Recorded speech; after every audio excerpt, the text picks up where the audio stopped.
we identified for Nestlé, and I want to be specific, for Nestlé, 3 areas where we felt that we could optimize the impact that we would have on the creating value, not only for the shareholders, but also for society.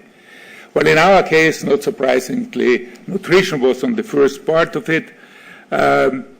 It is clear that we are trying to create superior long-term value for shareholders by offering products and services that help people to improve their nutrition, health, and wellness.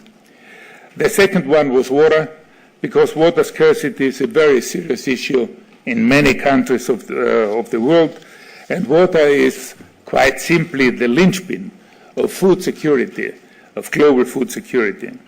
And rural development, because that's an area where by working with more than 600,000 small-scale farmers, we could have a direct impact on life of communities. In 2009, we launched publicly the Creating Shared Value concept and framework, and at the same time we also created the Nestlé Creating Shared Value Prize, and this was done at the first Creating Shared Value Forum held at the United Nations in New York.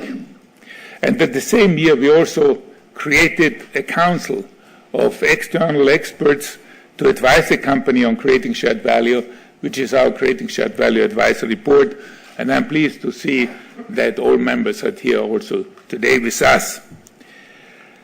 Since that time, we have published a report on our activities and progress every single year, aiming, above all, for ever greater transparency and reporting according to the GRI's A+ application level ever since 2011. In 2013, we made another step, which was very important, long discussed internally, and this is that we included forward-looking commitments in our reporting. And in 2013, we built on systematic stakeholder engagement and feedback, and we extended the number of publicly committed, of public external commitments to 35, spanning the whole value chain. We haven't just been reporting our progress and challenges each year. We have been aiming to move the discussion of this way of doing business forward a little time every single year. Since the inaugural forum in New York, we have held similar meetings in London, in Washington, in Delhi, and last year in 2013, we had the 5th Creating Shared Value Forum, which was held in Colombia and Cartagena. And together, in partnership with the Inter-American Development Bank, every year we choose one of a big institution to be our partners. Last year, President of Colombia, Juan Manuel Santos, gave the opening remarks about the role of the private sector in the economic and social development of Colombia, and I'm very pleased to say that this afternoon we are going to have the President of the Swiss Confederation with us in the afternoon. So having traveled with this creating shared value message the world over and garnered interest at higher and higher levels, this year we thought it was time to bring the concept back home here to Switzerland, where our company has been founded 150 years ago. And in fact, for us at least, creating shared value really has its birthplace in Switzerland. After all, the rural development model that Nestlé has been applying all over the world has been created and has been invented here in Switzerland in the later half of the 19th century. So, ladies and gentlemen, what are we aiming for today? Basically, I think we have 2 simple objectives. The first one is, I think the concept of creating shared value is now well established, is well understood, and it is now spread all over the world, also thanks to Michael and Mark's effort, who have been taking this concept now worldwide. So what we want now is to explain its importance on the implementation side and to explain its importance to long-term sustainable business development and to engage all actors in a collective action. Creating shared value cannot be done alone. It cannot be done by one single stakeholder. It needs a collective action of all of us.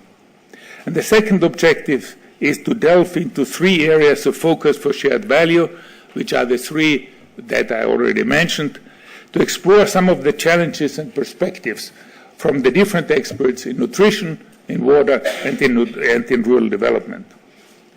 And we are focusing on these topics because they are the most relevant to us, but I have said in the beginning that creating shared value demands as a first step that every single company who wants to embrace it finds out, makes its own analysis to find out where are the areas where these companies and these businesses can optimize the creating value creation. I should perhaps mention that today is not just about a discussion relevant to large multinational enterprises. We feel and we are convinced that societal solutions, shared value solutions, are also delivered in partnership, first of all, I mentioned already, with all stakeholders, of course, including NGOs, civil society, but also by smaller companies and mid-sized companies. And I also want to mention that whatever our size is in business, it is critical to involve also the financial and the investment community. Both Michael and Mark are working on this now as a next step. Michael, in one of his latest articles in the Harvard Business Review, spoke about it, that in order to make creating shared value a viable business concept, we need to be able to involve the financial community. And it's good to see that community represented here today. And we hope for still further engagement by the mainstream investor community in this creating shared value approach. In closing, ladies and gentlemen, let me express hope for a free, a frank, and a rounded discussion today where relevant, constructively critical opinions are coming up, into involving those in the room, but also those many I mentioned before who are following us on the internet and who are more watching online. So once again, thanks for all the participating, and it's now my great pleasure to introduce my friend James Sen, who is Director of INCTAD's Investment and Enterprise Division and the team leader of the World Investment Report, and who has just arrived. James, the floor is yours. Thank you very much.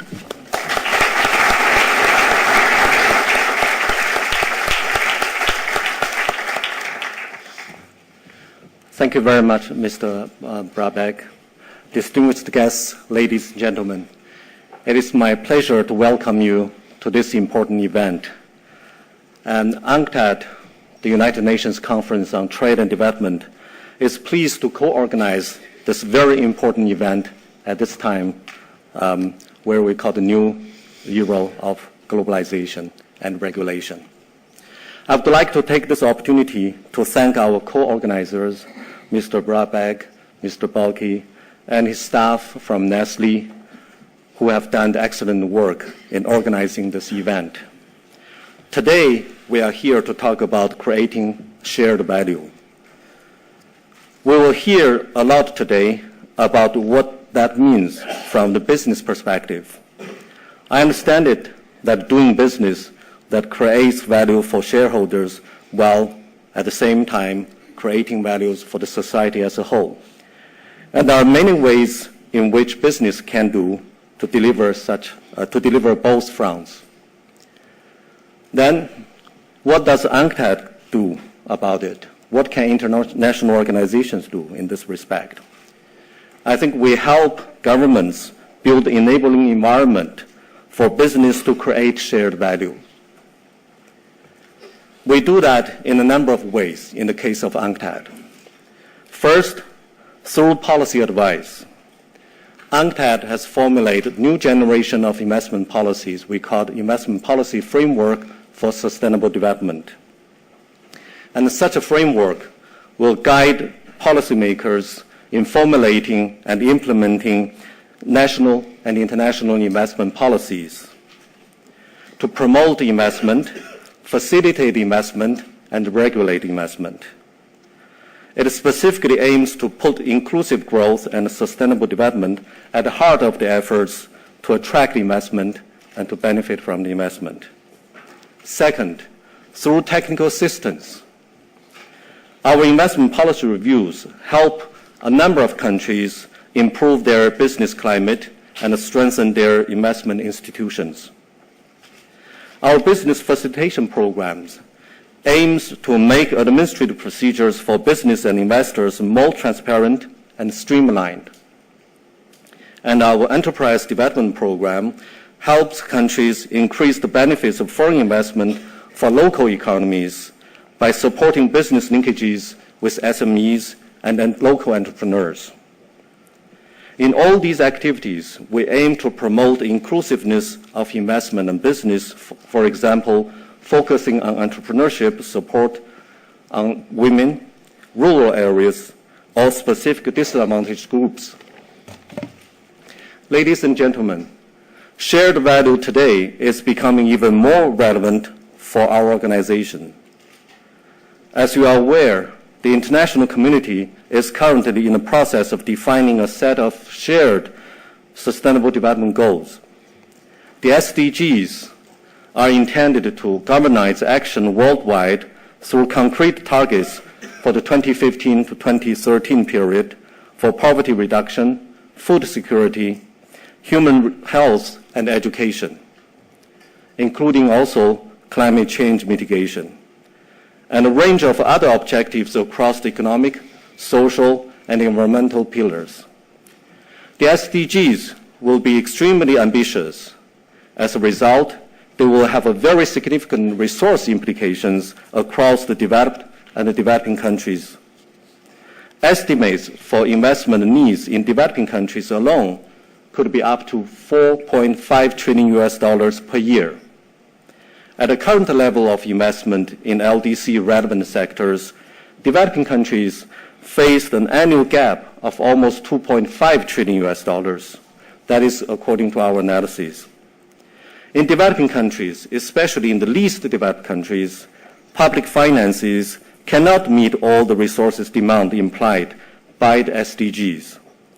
The role of private sector investment will be indispensable.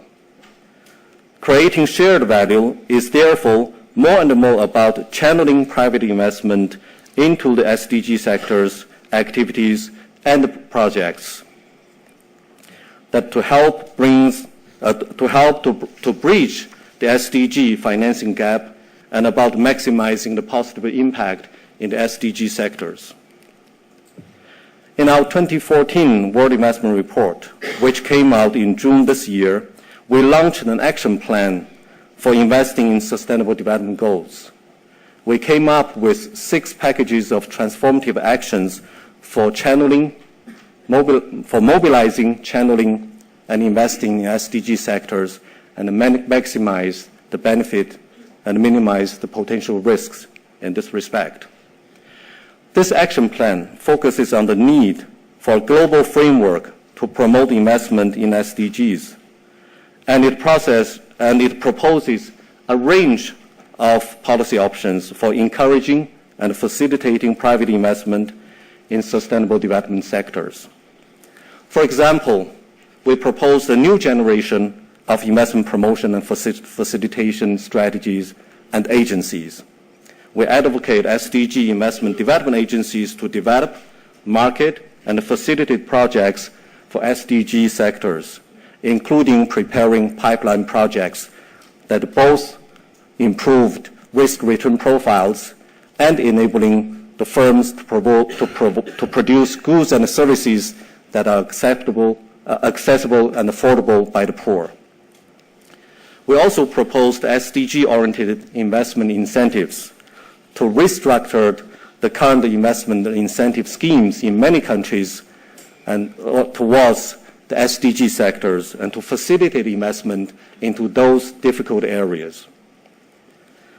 We also proposed the regional sustainable development goal investment compacts. We designed regional initiatives towards the promotion of SDG investment, especially for cross-border infrastructure development and regional clusters, such as green zones that in cooperation with a number of countries and the development banks. Another proposal, new forms of partnership for SDG investments.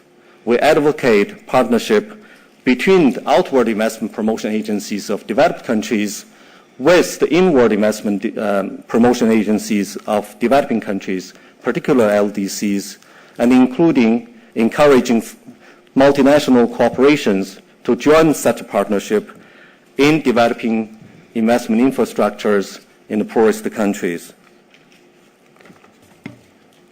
Another example, we proposed to change the business mindset and developing SDG investment expertise.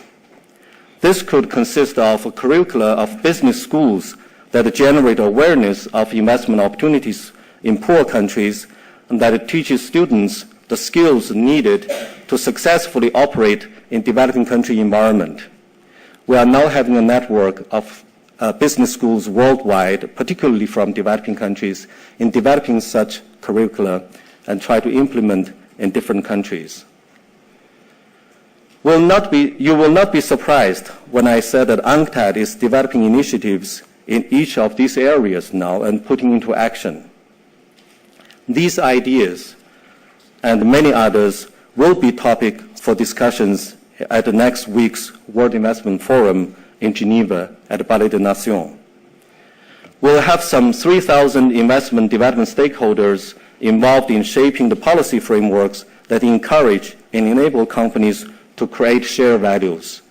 We have already got over 3,000 people registered, including over 700 senior-level business leaders and government leaders. Over 50 ministers from countries are coming also. Your ideas today about how you create share value in your own firms and across your own industries will influence our thinking next week. Ladies and gentlemen, positive corporate contributions to sustainable development are central to a company's mission to create shared value. In the post-2015 world, creating shared value will mean investing in the achievement of the Sustainable Development Goals. There are plenty of opportunities, but there are also challenges. As we know, in a number of SDG sectors, these sectors have many regulatory barriers, and these sectors requires efforts from both firms, private sector and public sector.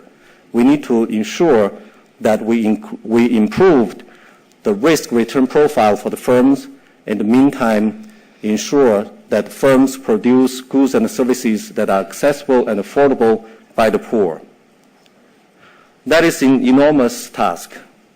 But today's meeting is not a place for small ideas, and we have the faith that you will rise to the challenge. I very much look forward to our discussion today. Thank you.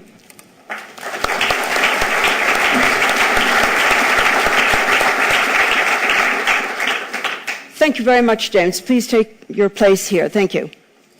So, I don't think I need to remind anyone that you switch your mobile phones to mute, silent mode, even if you are tweeting, and I'm sure there are many of you who will be.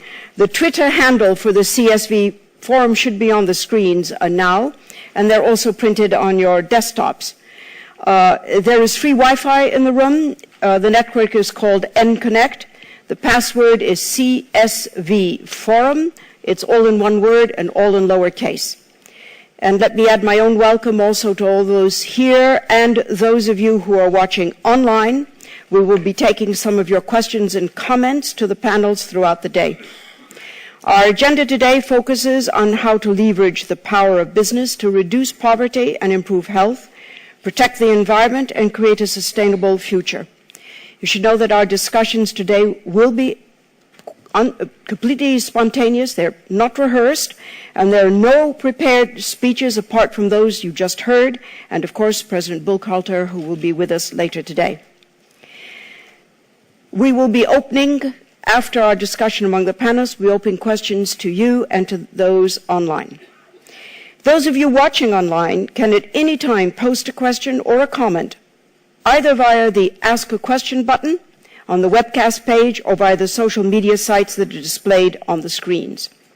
We will try to answer as many questions as we can, and those who don't get their questions answered live will receive an answer after the event.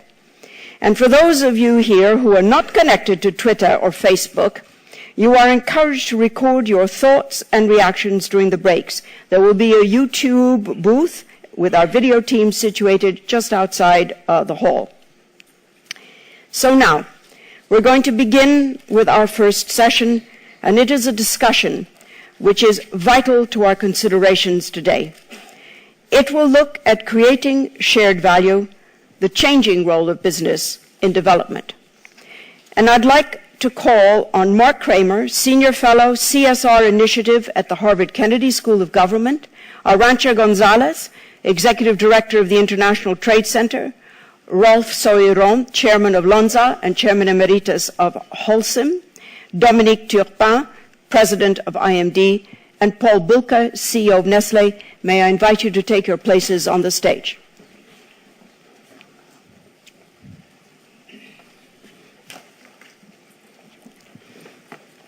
Thank you very much.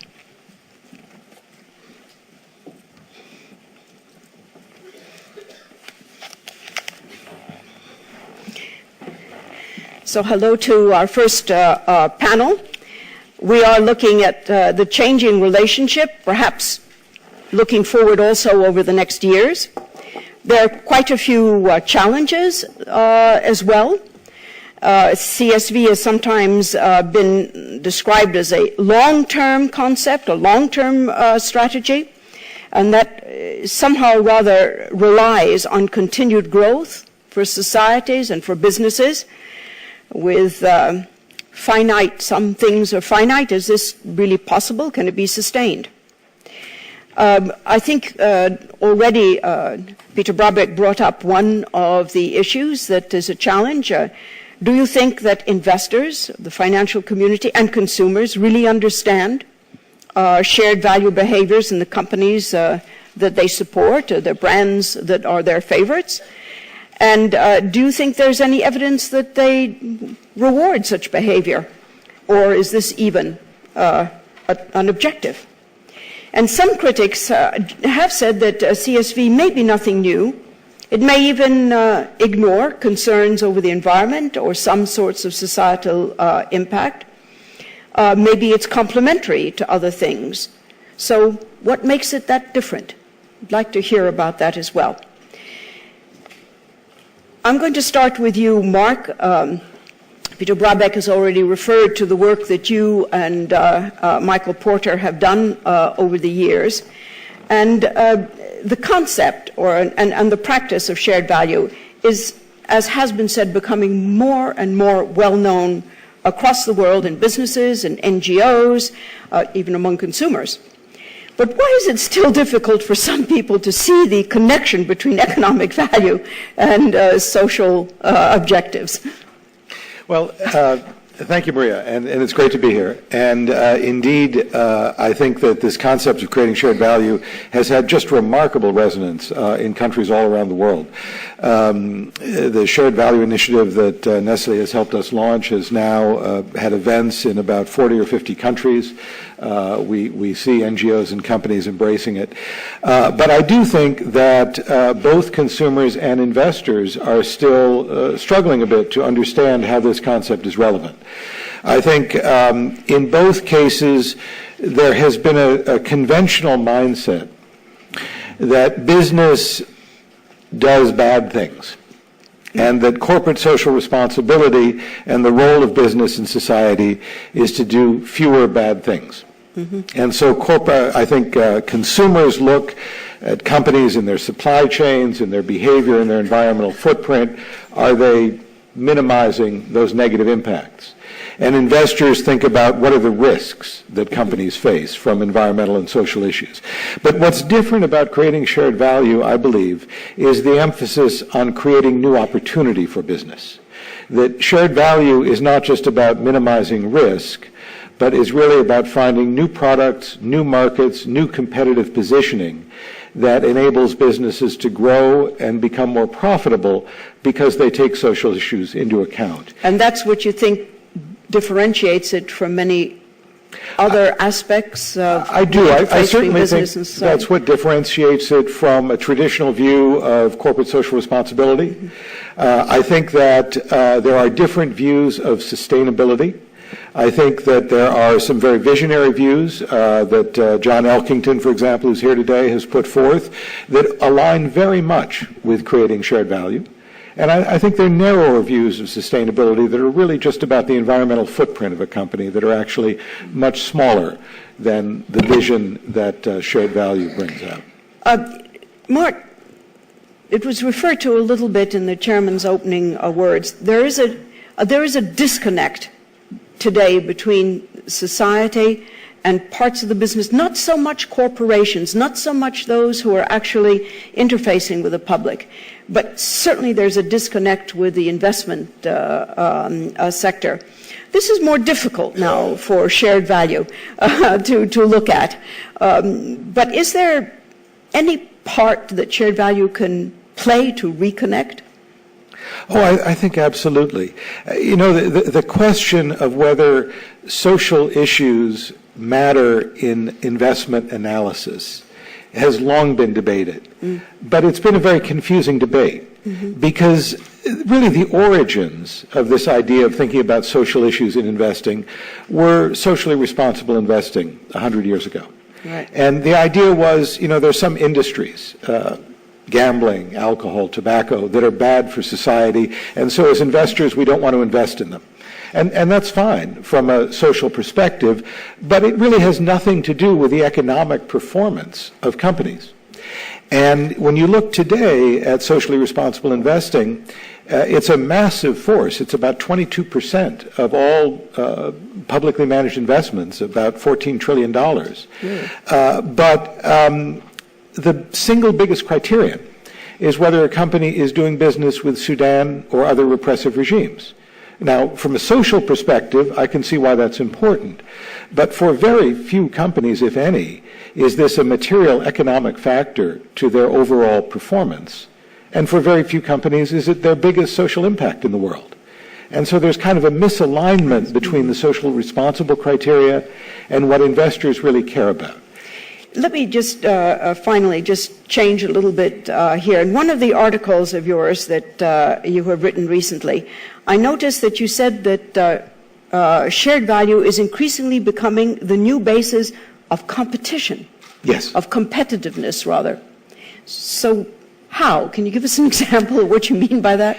Well, I think what we're seeing, and just as Peter Brabeck said, you know, Nestle as a nutrition and wellness company, that companies are finding a competitive positioning that is rooted in a social purpose, and that this is something new. And we see companies finding ways to magnify their positive impact, whether it's to their suppliers or to their customers, right, as a differentiator from other companies, and as a real source of competitive strategy and competitive differentiation. And that, I think, is something we've only begun to see in the last 5 or 6 years. Yes, well, the concept itself of creating shared value has very, very much permeated everywhere. And I'll be asking some of you where the limits are or where it's going. But let me turn just for a moment to some of our other panelists. Arantxa Gonzalez, we had a discussion about how this concept itself fits into your thinking and your work at ITC. And you told me about the changing picture of business, which is now the sum of all kinds of companies, particularly now even smaller players. How does this work out? What is this changing role of business for them? Does it make a difference for the smaller players as well? Well, it certainly does, and I will echo what we heard from Peter. If there is one constituency that has understood the concept of shared value, is the smaller guys in the smaller countries, in the poorest countries, because for them this concept of shared value means opportunities that are clearer, that are more conscious, and that allow them to be part of the global economy by linking up to a number of value chains because now there is more of a conscience on these bigger companies that they've got a possibility to do business and do good at the same time. And this is what shared value is. It must be harder, though, for smaller companies, or is that not true? It is much harder, and this is where the concept of shared value also has to translate into a better cooperation between the private sector and the public sector. A lot of what we do as an international development agency working with the small and medium enterprises is prepare a lot of these companies to be part of the value chains that Nestle and so many others in this room would represent. I'll come right back to you, but Mark, in a lot of the work that we read that you have done, you refer to often to the larger companies, but perhaps now is the time to pick up a little bit on what can be done by other companies, because you say that this is not a cost factor, this is an opportunity factor. It's exactly the opposite. So we need to have some more examples coming to us along the lines that you have mentioned. You also talk about the practical ways in which business today and you at ITC work in the way of forming standards, of codes, of norms. Can you explain what that's about? That is where the rubber hits the ground. It's okay to speak about shared values, but the problem comes when everyone has a different expression of these values in concrete terms, in the standards, in the codes of conduct, in the practices that it uses for its business lines. What we are seeing is a multiplication, a multiplicity of these standards, which becomes a big issue for smaller companies to comply with. What we are advocating today is the need, as part of this shared value concept, to look at the convergence in the standards that different companies use. And on this one, we just launched last week an effort at putting a bit of order in the turf of standards that exists out there to transform this turf into a bit more trust. And what we are advocating is follow 4 basic principles. Principle number 1, sustainability. Those standards have clearly to be about sustainability, social, environmental, inclusiveness, and so on and so forth. Second, it has to be about transparency. Let's all put all these standards on the table so that we understand how similar those standards are or how different they are. We will figure out very soon that they're pretty similar. Third is let's move to harmonization. It's a word that, in my view, is very dear to the smaller companies. It's more difficult to do through the action of the public sector, as we know, but it is perfectly doable through the work of the private sector. Fourth, obviously, let's embed all of this in the SDGs, as we have just heard from James. For those of you that are ready, for those companies that are ready to embrace these 4 principles, we are opening on our website this Friday a very simple system. Sign on to these principles and come back to us with your codes, with your practices, with your standards, and we will be able to help you in become a bit more trust, a bit less turf. Oh, thank you. You've done very good marketing of your principles there. Sorry about that. If I've understood creating a shared value properly, though, perhaps the operative word is creating. In other words, there is innovation in this, and the standards may be there to sort of benchmark things against, but I would like very much to pursue the innovation and the creativeness that companies can do, and that's why I think for some smaller companies, it's sometimes a challenge to be creative and innovative in the way they work. They think that it's difficult, but I would love to see sometime, Mark, some work done to show that it isn't. That it's really part and embedded in their operations is perfectly possible. But Dominique Turpin, we just talked about marketing, and you are well known everywhere for your research on brand management. So why is it sometimes that you say that we need to clarify creating shared value in terms that are even easier to grasp and understand. Do we need to brand it in some way? Well, yes, and I think... Can you pull the microphone to you? Yes, thank you, sir. I think the concept of creating share value, I think, is well understood, in an academic circle, more and more in a business circle. To me, the key battle will be at the consumer level. And the consumer, indeed is going to put faith into the brand if they see an adequation, a consistency between, what the company claim and what is really happening.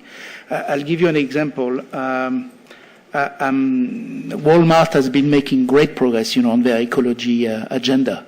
Mm-hmm. At the same time, they are being criticized for underpaying their employees. So when the consumer see this type of, inconsistency, then this is where, the company can get hit. So this is a challenge. As we all know, strategy is easy. Execution is always difficult. And therefore, to me, for companies like Nestle, but also, the P&G of this world, it's all about, execution, making sure that everything is done, from the top to the bottom of the channel. And when you have many brands, when you have many employees, etc., it's a very difficult exercise to do. We keep talking about large companies, and many of your examples in your work that you've written are from North America and Europe. But there are a lot of large brands now, companies from emerging countries that are beginning.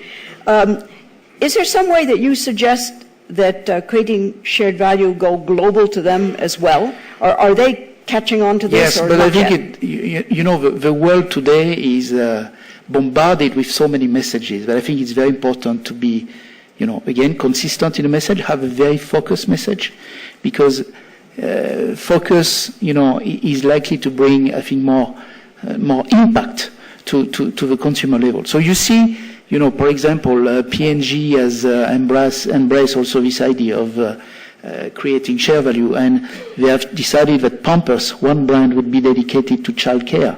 Avon has done the same thing with, breast cancer, and been very, very successful. So to be, focused, I think, in a world where, we are bombarded with so many messages is very, very important. So I'll put you on the spot there. What are you suggesting for creating shared value? Well, I think, this is what I'm saying as an academic, is numbers of companies, whether it's GE or Cisco, etc., trying to attach, if you want, one objective to a particular brand. And again, I think the purpose is to try to pass the message down to the consumer so that the consumer can remember. Because if you go today to the Migros in Lausanne or Ito-Yokado in Japan, etc., I'm not sure that the consumer still associate this concept of creating share value to a particular brand or has a particular understanding. I think this is where the battle is going to be. And I think if we win this battle at a consumer level, then it will be easier to win it also at the investors level. Well, I certainly will come back and ask you as well, Paul, about that, because this is a concept. This is an embedding in your operations. This is a methodology that creates things. So it's very hard to kind of just pinpoint it into one tiny little area. So I think that's more of a challenge in the marketing aspect than to try to force it down. But let me just turn a minute to you, Rolf. When we were discussing once, you said that because this permeates the entire company, and is something that's deep inside of the way that it operates altogether. It needs outstanding, your words were, it needs outstanding management and unusual leadership. How does that make a difference? Can you tell me what you meant by that?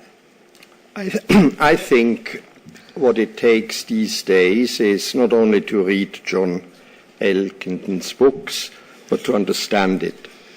What I'm trying to say is we are the heirs of Milton Friedman and of Rappaport, and we have exaggerated their messages. I think today's business leaders are thinking that their only purpose in life and in eternity is to make money. And we have been extremely successful in convincing society that this is the only thing we are caring about. We should get across, but we should live it, that our real purpose is to create values for customers by operating resources as efficiently as possible. And the financial bottom line only tells us whether we have been better than our competitors, whether we have been making progress over time, and how we have managed the financial resources. Because as long as environment and other common goods don't have a price, the financial bottom line doesn't tell us how we operate them. And I think this is what managers' self-understanding should be, to create value for customers in a way which is extremely efficiently operating all the resources we have. Once we are there, and once in addition to that, we have also selection of management which is, as far as community are concerned, extremely curious and extremely creative. You start to have this mix which makes that, I think, one of the most important professions which exists at the beginning of the 21st century, and this is managing business, makes this so exceptional business that you will have a mix of people who excel in those criteria. I don't want to downgrade or to eliminate entirely from our consideration that there is always some sort of tension between society at large and success, even, and businesses to a certain extent. Not in the way that, Peter, you mentioned taking something away from them, but there is a slight tension about this. And so it's not always so easy to implement what you're saying.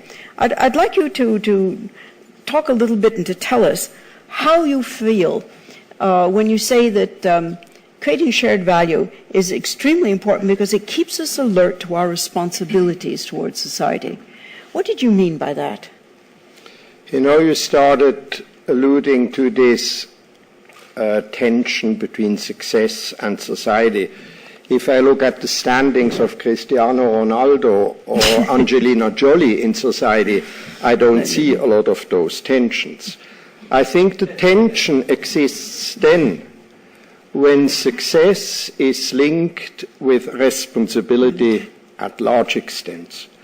And there we have, as business leaders, not always delivered what the public would expect from us.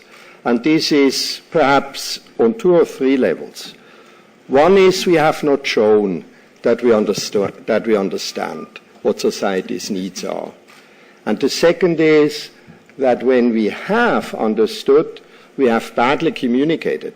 If you would make a poll how good communication skills of business leaders are, you find the usual average, perhaps even a slightly worse average. And I think this is something where I also look at Dominic and his colleagues. Our education of managers has to foster what the society's needs are without neglecting what our tools are. We have to manage perfectly, but also on communication, this is has become an extremely important task in the times of social media as well. Thank you very much, Rob.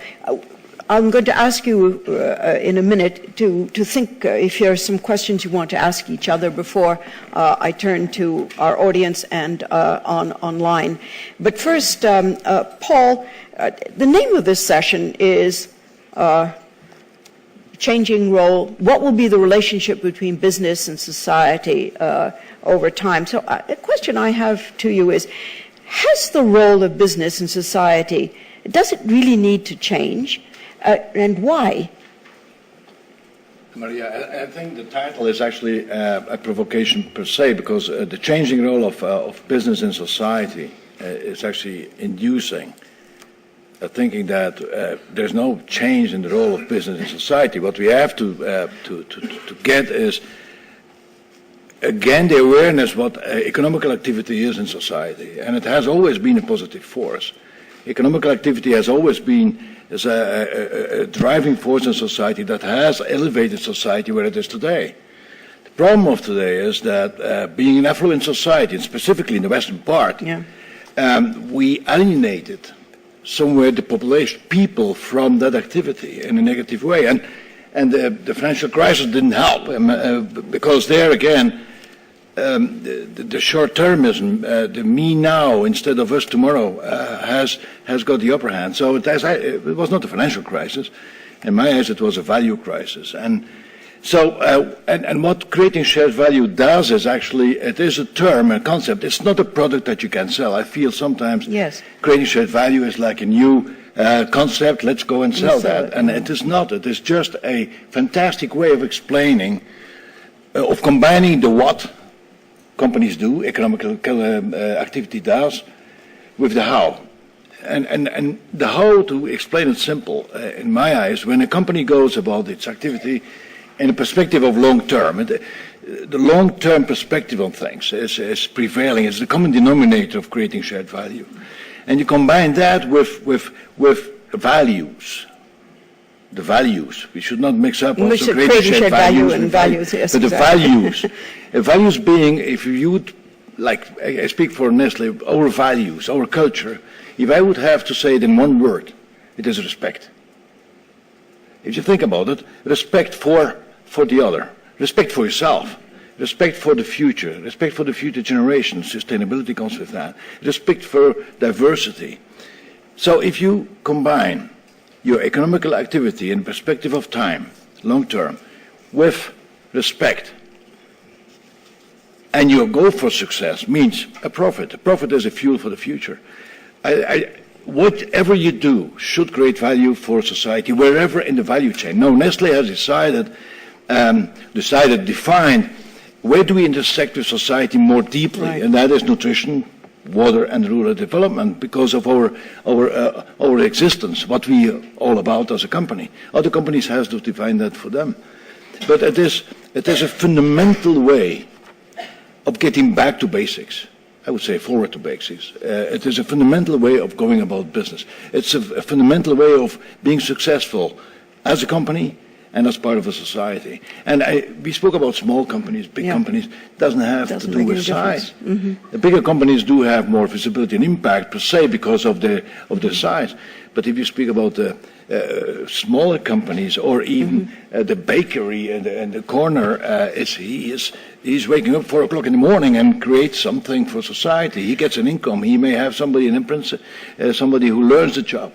So that is the fundamental thing that is behind creating shared value, and that's why I feel it's so forceful. It is a fundamental way of explaining how economical activity, industry, companies intersect with society. We have to do a better job to bring that back, that positive perspective on economical activity back to the broader population. We alienated ourselves a little bit. Absolutely, we certainly do. And if it's so fundamental, then the question comes, the opposite is, or the opposite of the difficulty is for everyone, that if you wish to ignore this, what is in store? But if you ignore it, if you don't want to link up with society, if you don't want to try to frame your reason and motivation of being and doing what you do, and you go your own side, you alienate more, and you get more and more attention. And that's not constructive, because let's face it, many issues in the world are not going to be solved by parts of society. They're going to have to be solved by all stakeholders, government, civil society, and the private sector.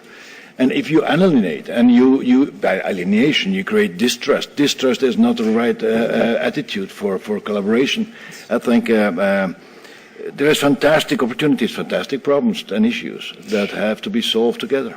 All of these topics have, over the last years, grown exponentially in everyone's area of thought and of work, and you see it in business schools, curricula, all of this has, you started this, Mark, but there are also very different approaches to it, and some would like to go one way, some stress more the sustainability aspect, some perhaps more the pure CSR and even philanthropic. So what's going to predominate? What's going to be the real core of rebuilding this trust. But sustainability is part of it. The future resources are very important because it is caring for, respect for future generations and so on. But you see, society has many angles, and you have to combine, and that's actually a privilege to work in a company like Nestle that has to shape these 360 degrees. And 360 degrees is made from different angles. You have to play it completely. So it is sustainability. It is today rural development. It is nutrition. It is so, and everybody has to play each part in this. And it is by aggregation that you get to that complete view on things. So I think if we would only focus on one, you may have, to a certain extent, if you play that one very much out, you have more visibility, you're sharper, and that's true. Yet I feel it is a responsibility of a company to see all angles, and that's why that's the strength of creating shared value per se, because it's not one aspect, it's not PR, it is something that you embed in the whole structure. We are 340,000 people. And we try to really build it in that so that 340,000 people, together with our partners, like suppliers or customers, we are living these principles together. That has a much broader effect, per se, and it touches everything. We are looking into rural development with farmers working together, giving them the means to have better lives and be part of our success too. Yet at the same time, sustainability is then linked with that. Water is a very important. So I think that's the richness and the complexity of our society. As you say, it can be very large, but you certainly can't take on the whole world. So Nestle is focusing on those three major areas, or four major: nutrition and water and. But that's where we intersect deeply. That's where you think intersect. we are all about nutrition. Water is so important for us. First of all, it is part of our supply. We need water for processing, and we need water to make a good coffee. So water is, and it is an issue that was not really understood to the extent of its importance. So that was brought to life and brought in the right perspective. And rural development, we have 480 factories. They're linked with agriculture. They are in rural areas. We have factories there that are constant dimensions in that part of society.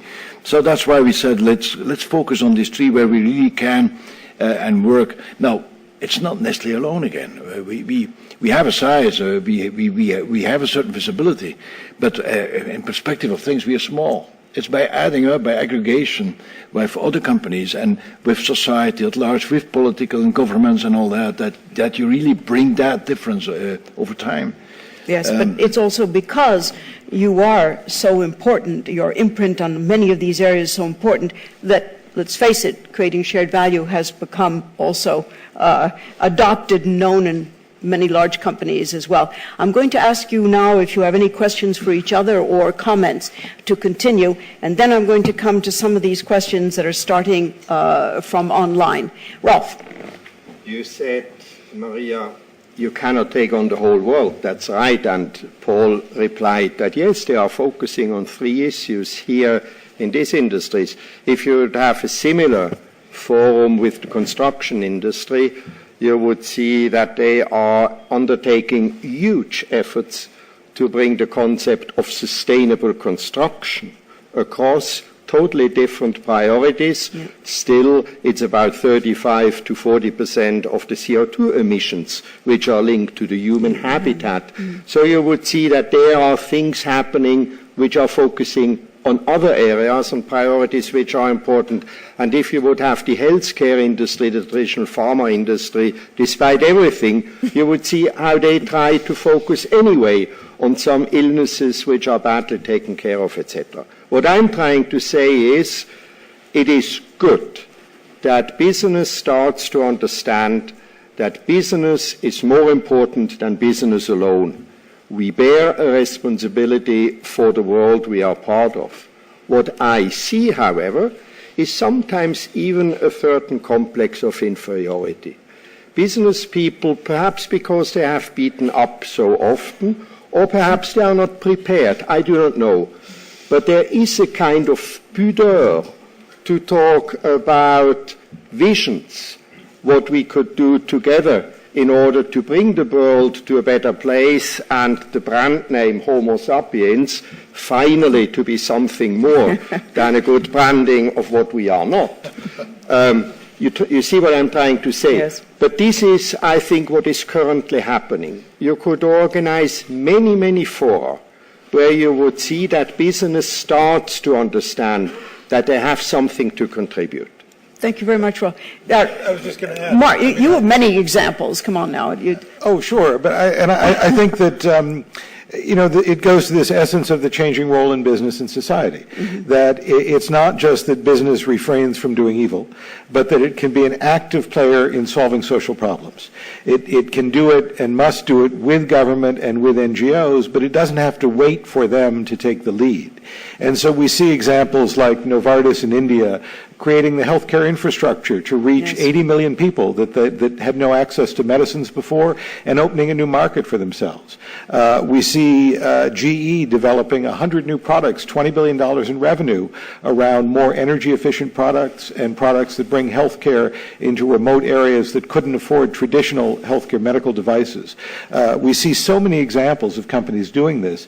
And Maria, you've brought up a couple times the issue of small companies. Yes. We do see very innovative small companies, and there's a whole world of impact investing that is really focusing on early stage startup companies whose whole business is about solving a social problem.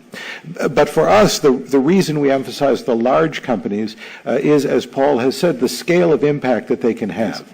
And this is what NGOs around the world try so hard to achieve. They work hard, they have great people and great solutions, but they don't have scale. And when a global company decides to tackle a social problem, it can have an impact at scale overnight. Dominique. To me, the challenge is really a challenge of communication. I think we see an increasingly of numbers of companies embracing this concept. The problem is that very often the medias are not, are more interested in the bad apples than in the good apples. I'm just back from Brazil, and 2 days ago I was at Vale, a mining company, who has embraced this concept, is doing a lot of very, very positive projects for the communities. And because it's a mining company, they are constantly attacked, I would say unfairly, by the media, who is reporting on a few couple of mistakes that they are making and not so much on the good action they are making. And that's good stories. You know what the old adage is, good things don't sell in the media. But now we have more than just the media. We have all of the social media. You see many of the comments up there. And we got a question just a minute ago. The difference between creating shared value in stable societies and in fragile ones, and even in ones that are in conflict or just post-conflict. I know that Nestle, we were in Colombia last year. This is a country that underwent terrible difficulties, and yet you were able to continue in your work and in the concept of creating shared value. Do you think it's possible, and now it's no longer fragile, but it was for many years? It was, and actually, I started my career with Nestle in Peru, beginning of the 80s and Shining Paths. Oh, yes. So, and exactly that, a company that, in spite of all the negative environment, or Nestle stayed. I saw many companies leaving and empty offices. Nestle stayed. That's creating shared value. It is as long as a company can live up to its own principles and comply with them, they stay. And because it's a positive force in society. You can imagine if you leave a country like that, 1,000 jobs lost or something like that, and farmers, we had milk districts, we have milk districts there. So it's a good example of what great shared value is about. As long as you can live up to your principles in a country and can do your activity in spite of all. And in Colombia, we have been. It was difficult for all our people over there, management and down in the factories. We have mill districts that were dangerous places too, and we have and found people to do it. Whenever safety of our people is at risk, We act, but and that is, you cannot just say, look, I do my activity whenever it is safe and it has all the ingredients of success. There is a certain commitment longer term again. You have this term longer term again. And that's, I would say, one of the characteristics of creating shared value. It is part of society. Wherever you go, look, we have a minister from Pakistan here. We have an activity in Pakistan. We have, I think, 2,000 people over there. We have a factory, 4,000. We have a factory, sorry.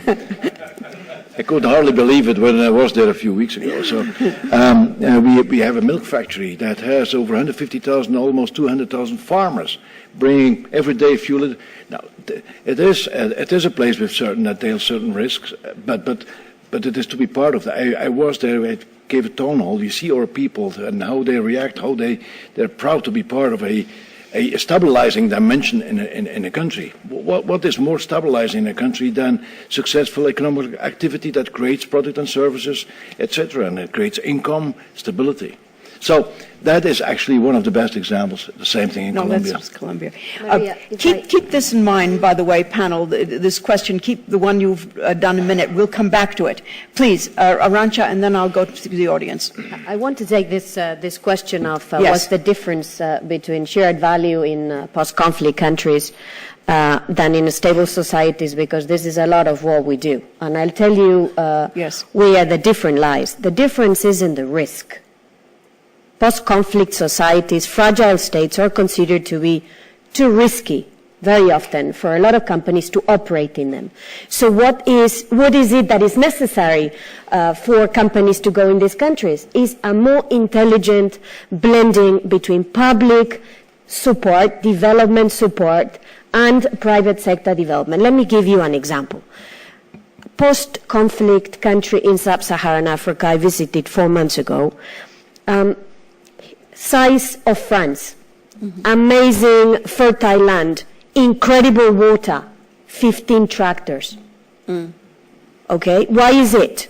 Because there is no investment in agricultural, in rural development in this country. Why? It's considered to be too risky. So there is a way for private sector to work closer with private sector for development support to be more directed at private sector development. If we put a bit more of the development aid into private sector development, into supporting environments where private sector would be feeling a bit more comfortable to go into, we would do ourselves a lot of good.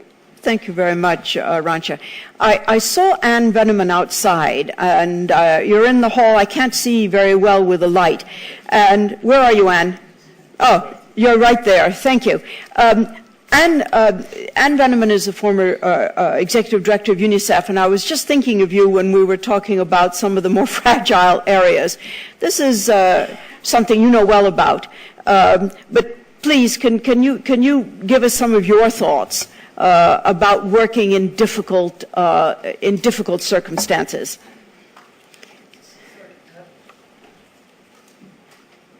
Well, yes, UNICEF worked where I was for 5 years, works all over the world, including in some of the most difficult parts of the world, post-conflict countries, countries that are experiencing disasters, such as the tremendous work that UNICEF did after the tsunami. And I think these are all opportunities for, all sectors to come together, whether it's any kind of post-crisis in particular. If we don't have cooperation among government, among NGOs, and with the private sector, you will not get the job done. And so I think actually post-crisis, whether it's post-conflict, post-disaster, is one of the ways where we have seen all of the entities come together in a very constructive way. We need that on a more sustained basis for economic development. Thank you very much. And I don't want us all to sound Pollyannish on this. And many of the most fragile countries today are also those that have the greatest natural resources, and extractive industries are among the first in.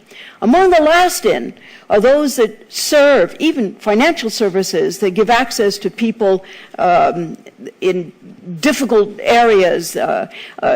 Some of the companies that are most needed are sometimes not the first in.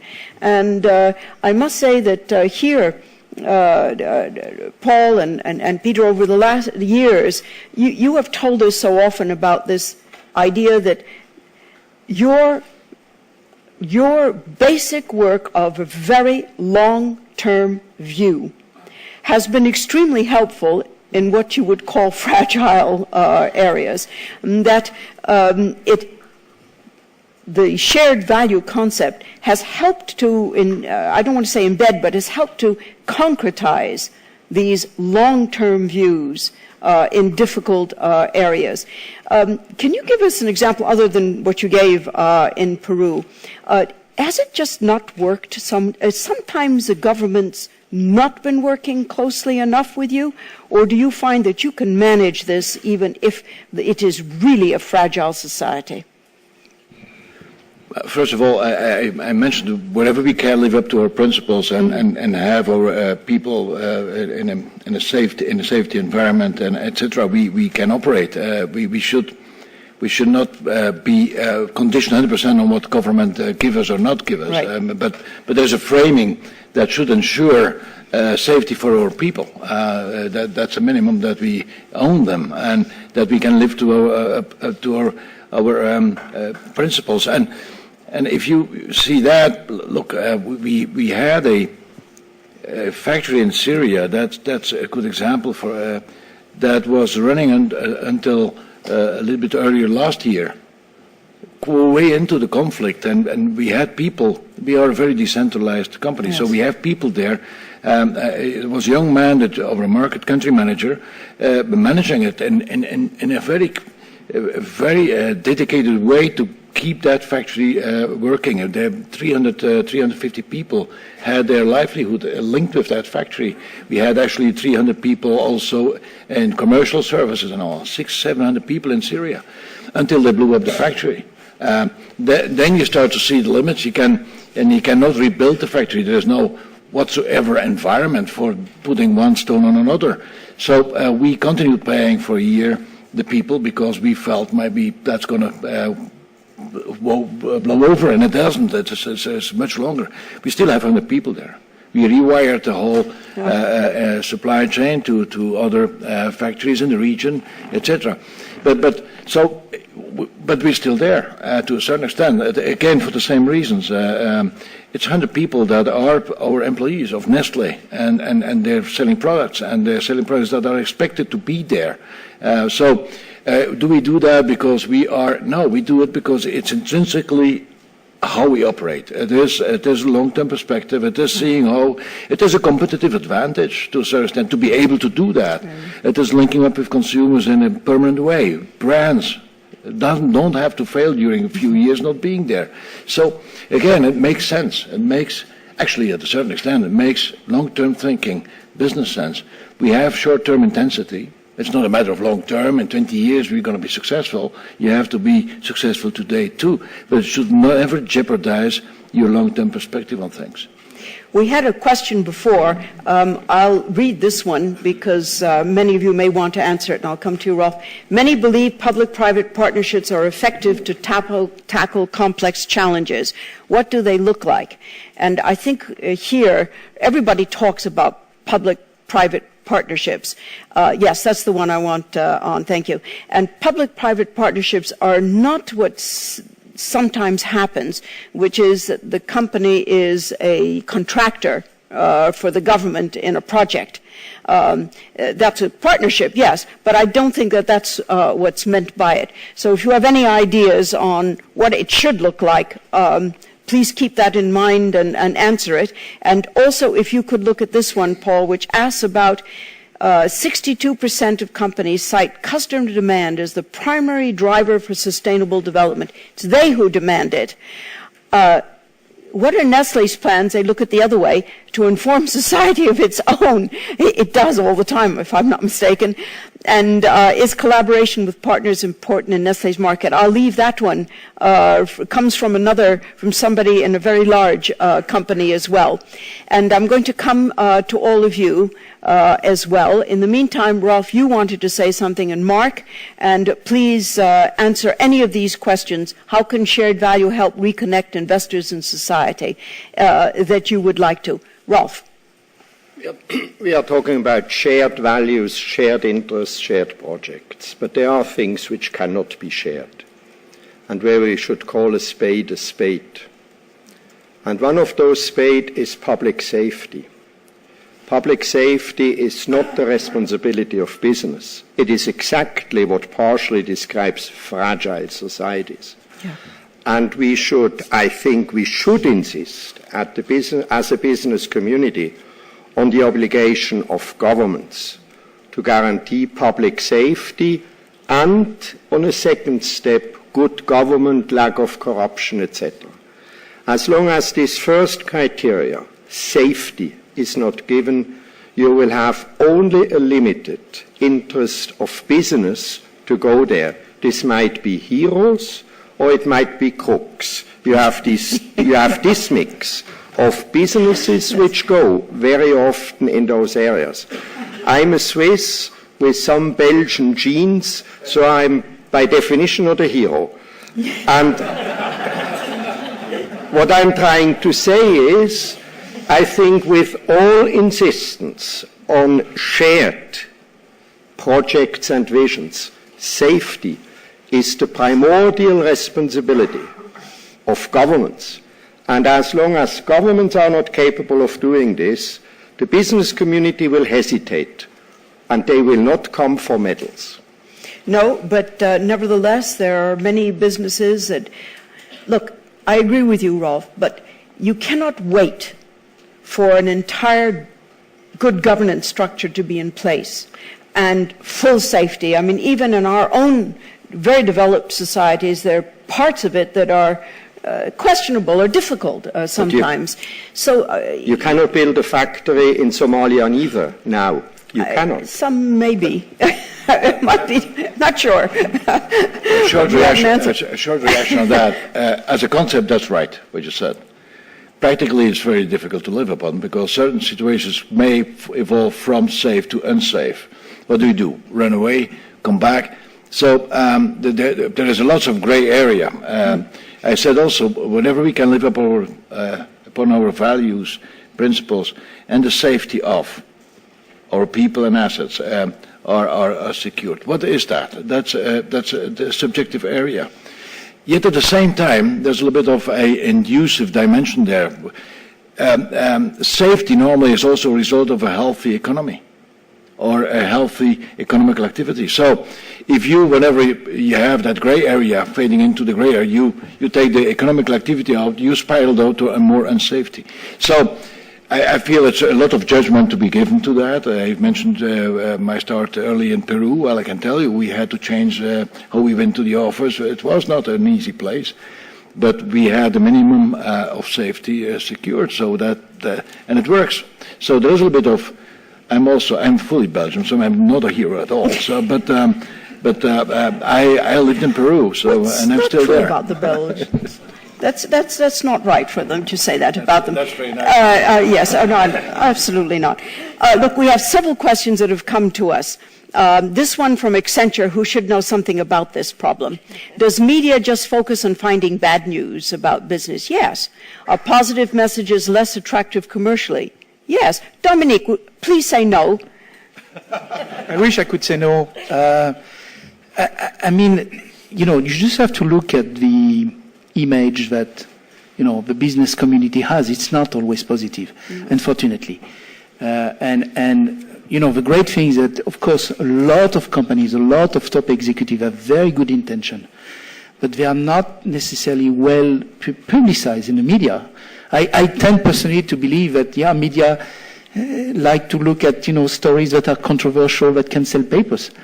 So there is a lot of, that's what I was saying earlier on, but to me, the long-term battle is a battle on communication and convincing the consumers that, all of that is absolutely real.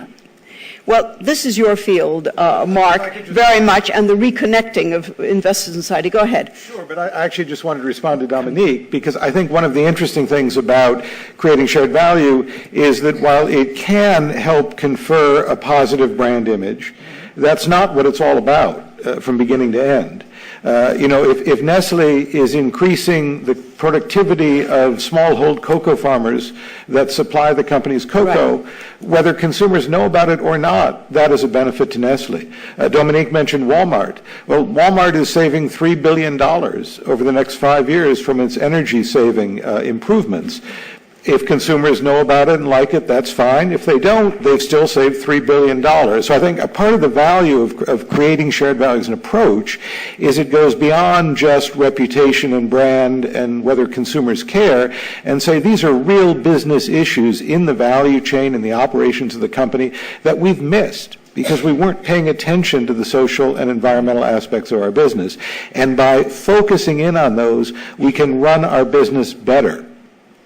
So the upshot of it is that you don't have to make a campaign, but what you do have to make, and this is where it's difficult, you do have to make it known, because the more that companies adopt these kinds of principles, it's better for the companies and it's Absolutely. better for the people that they serve. So you're sort of caught in between. You don't want to make this a jargonish kind of advertisement about the company, but you do want to help shared value reconnect investors and consumers and society and their own Well, companies. that's right. And this is Yes. part of what investors have been missing, because I think they do think about these initiatives as just public relations. Right. And miss the fact that many of these are really significant substantive economic impact for the business and therefore matter to the investor. Ralph. And there is not only one type of investors out there. The investors' world is as diverse as all other worlds, and over time, it's almost like in biology, where you have hosts which do reconnect with other living entities. Over time, the company has exactly the investors in its array which fit to the company's purpose. So that's, again, an issue of communication. We have to be capable to say what we are all about, and we will find, over time, the equilibrium, if there is something like an equilibrium. Over time, we will find the connection between an investors' community which fits to us and we fit to them. What's the old adage? Neither markets nor humans tend towards equilibrium. I'll take some questions now, and we'll take quite a few, and then at the end we'll come back. So is there a microphone around here, please? Please, come right up, and the first people, and is there a second microphone around? If you could give the second microphone over here. Thank you. Please, go ahead, and of course, as usual, introduce yourself. Just say your name. My name is Sascha Zender, and I would like to offer an instrument to do what you all were discussing and that we don't have. We do have one, and that's the Dow Jones Sustainability Index. And actually, when we created the Dow Jones Sustainability Index in the 90s, we were kind of vague on the social line from the triple line approach.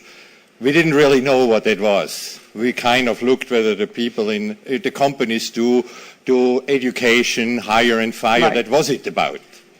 Now, by listening to all of you, I think this is exactly what the social part, linking the economy and the environmental aspects, could be. So now you know what to do. Exactly, in this index, and this index is widely published, and there are many companies who would like to be very high in this index. So there you have the branding.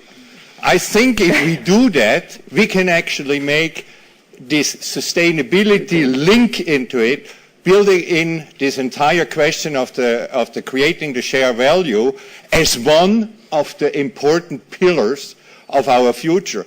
And what I hear from you, we talk about the sustainability in the future, and that's where we have to go. You're going to be up in this panel afterwards on the stage, so we're going to ask you about that. Who else would like to have? Yes, Please pass the microphone on there, and you have a microphone, good, and I'll come back to you over here, and then to Mark. Please. Who's yes? And yes. Bawa Jain. I'm based in the USA. Can you hold the microphone close to your mouth? Yeah. Thank you very much. I think they had to put it on. I go back to the London convenings when Mr. Peter Brabeck said something to me which caught my attention. He said that I don't report to my shareholders on what our earnings are. And that went very against what I was trained as in my business school, that the bottom line is you have to report back and what you're giving back. Across the panel today, especially Mr. Paul Bulk, I hope you're okay from last night's fall. You're doing pretty good, actually. And I'm hearing a common concept which I'm struggling with since Peter mentioned this in London. Can any of you, some of you, give me a globally accepted definition on responsible leadership? On responsible? Leadership. Leadership. What to you is responsible leadership? You did ask. You did say we'll ask that. Over here. Hello, my name is Catherine Hagan with the Global Social Observatory. Thoroughly enjoying this panel and very much impressed by the collaboration between Nestle and UNCTAD. And I'd like to sort of suggest bringing in some of the UNCTAD perspective on this. Yes. James John has talked about a variety of issues that UNCTAD is doing. One is recognizing the importance of private sector investment in achieving the Sustainable Development Goals. The discussion here on creating shared value has been very much focused on the competitive benefits for an individual company to advance basic social and environmental commitments. How does this combine with the non-competitive commitments of achieving a broader global policy? In other words, there is a need to collaborate in ways that might work against the competitive benefit of this, but I think it's important that the two get combined. And a lot of the work that we do at the GSO is very much oriented to stimulating that kind of linkage between the benefit to the individual and the overall policy. And it would be nice to hear the panel talk a little bit about that connection. I don't mean to sound facetious, but we are really only looking at shared value as it applies to companies. There are times when I think it should apply to governments, but anyway. Mark? And then if you could already give the microphone over here. Sorry, Mark Moody-Stewart from the UN Global Compact. I was very interested in Arantxa's remarks about standards and small enterprises, and Paul made plain how important small enterprises were, and that shared value applies as much to a baker as to Nestle. Is the issue with standards in the supply chain one of the need for assistance from a big company to help small companies meet the supply chain, which Nestle does, for example, in your 200,000 Pakistani farmers? There must have been a huge effort, investment for a future benefit, or is it conflicts between standards and a need for standardizing standards? I'll leave that one with you. I'll take one more and then come back. All right? Yes? Claude Begley, Symbio Suisse. Hi, Claude. Nice. Hi. How can be articulated the initiatives of large companies who are in the lead with the activities of smaller ones, which would help anchor in local territories those initiatives? Thank you very much. So let's, in the time that's left to us, because we do want to, we're in Switzerland, we end on time. Let me go back to a few of the questions there and some that have been asked. I understand there is 1,000-some people online right now sending us tweets and comments and questions. So we do want to look at some of the ones that have been brought up earlier. That's why I drew them to your attention. So what we will do in the 10 minutes we have now is I'm just going to ask each of you your final comments, your answers to some of these questions and some of the online ones. So, Dominique, you're busy writing over there, so I'll turn to Arantxa first and then come back to you. Mark just put a direct question to you, Anna. Yes. Let me address the issue of standards. Standards are a reflection of the values that conscious middle-class consumers have. And this is not going to change. Middle classes are on the rise, so standards will go on the rise. So there is no question that we will do away with the standards. So if this is not the avenue, the other avenue available to us is a double one. One, how do we put a bit of order in the multiplicity of standards that reflect values over the same realities? Example, do we really need to have 15 different standards for organic product A, organic product B, organic product C? So, first is let's address the multiplicity. Why do we address this multiplicity? One, because it's very difficult to run value chains with multiplicity of different standards, so it's in the interest of companies themselves. And two, because it is impossible for many suppliers now to meet those standards. It's the multiplicity that is creating a problem. So let's address, one, this multiplicity. And this is why what we in ITC are advocating is convergence. This convergence will have to be built organically. There is no public authority that will edict, or one company that will edict, this is the standard. We will have to build this organically. But the second area where we have to be very attentive is in building the capacity of the smaller guys in the poorer countries to meet those standards.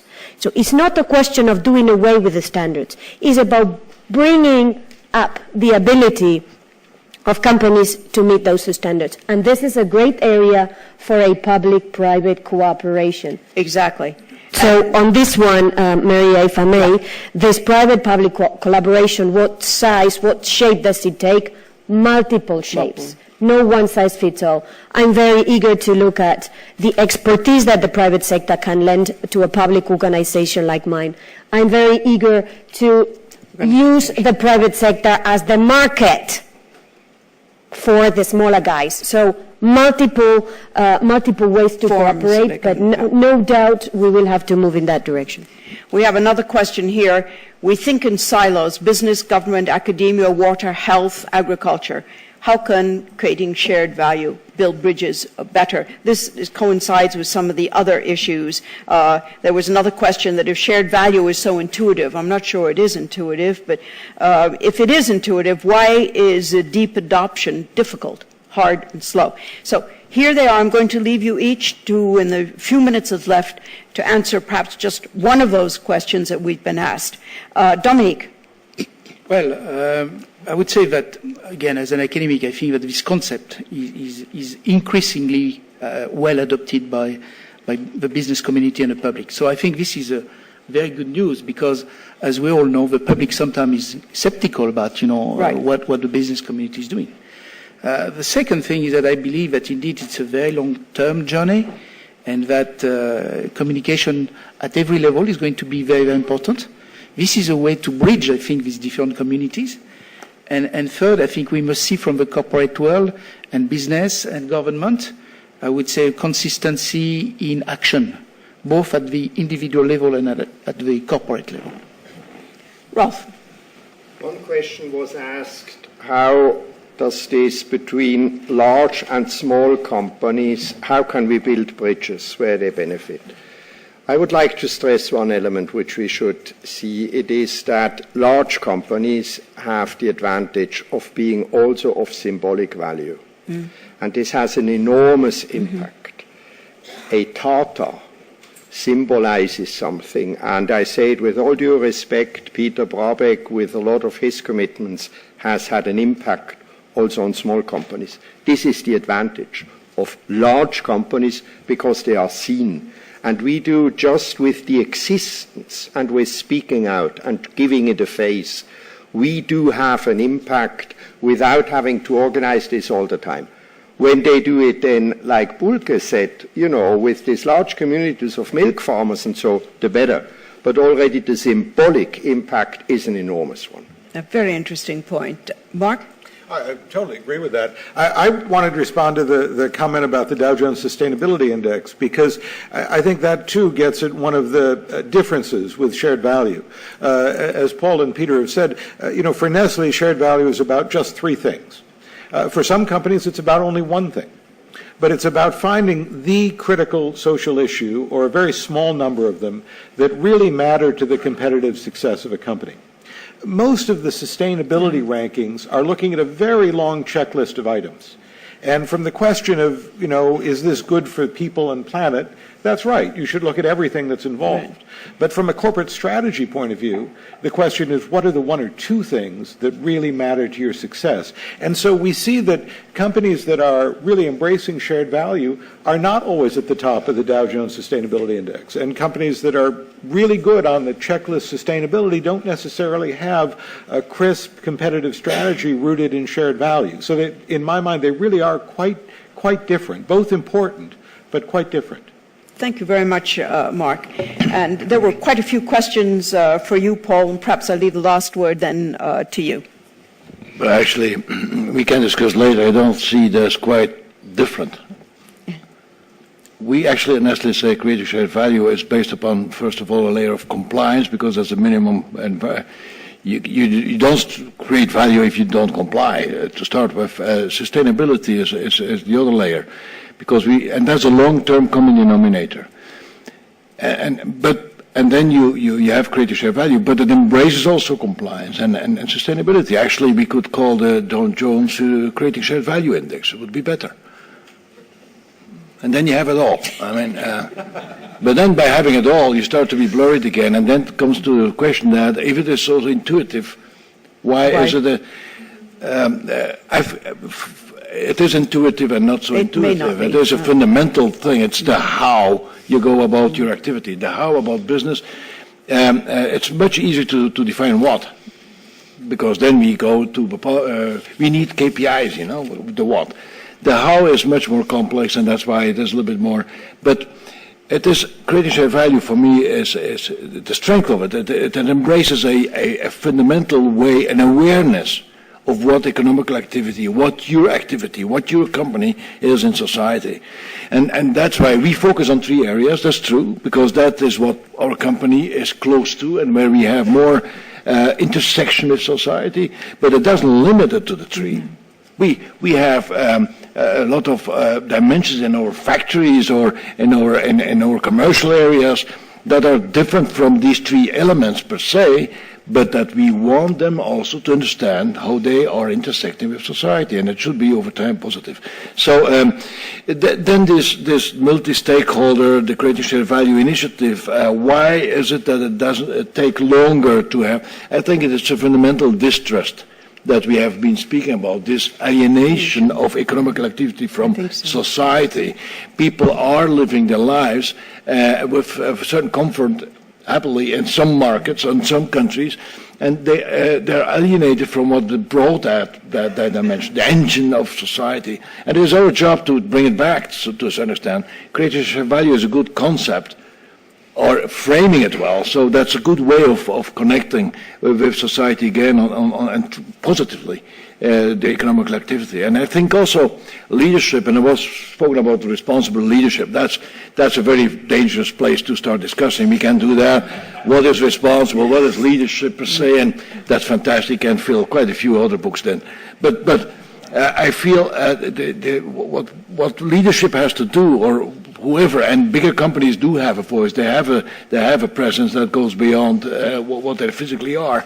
It is also, we have also to start speaking up by conviction rather than by convenience. We have been talking too much, answering, being convenient, being smooth, and smooth is weak. We have to start up and saying and standing up for what we are and being proud of what we do. And yes, indeed, be humble also to say we can correct. We are a human company. We are, and play that. That would create the trust that we needed to have more multi-stakeholder engagement in a more natural way. I must say, lately, the last years, you see much more openness from all partners. The issues are so big that we don't have the luxury anymore to start playing kindergarten stuff. We have to start engaging. I feel the environment is there. We from the private sector are open to that. We have only to gain, and I feel civil society, everybody has only to gain. Everybody has an angle. When you add them all up, you get to 360. Exactly. If it were simple, it would have been done a long time ago. We have to learn to love complexity. So I would like to thank very much Arantxa and Dominique, Rolf, Mark, and Paul, because this was a setting of a high energy level for the rest of our day. I would also like to thank all of those, not only in the room, but also online, for their questions. We're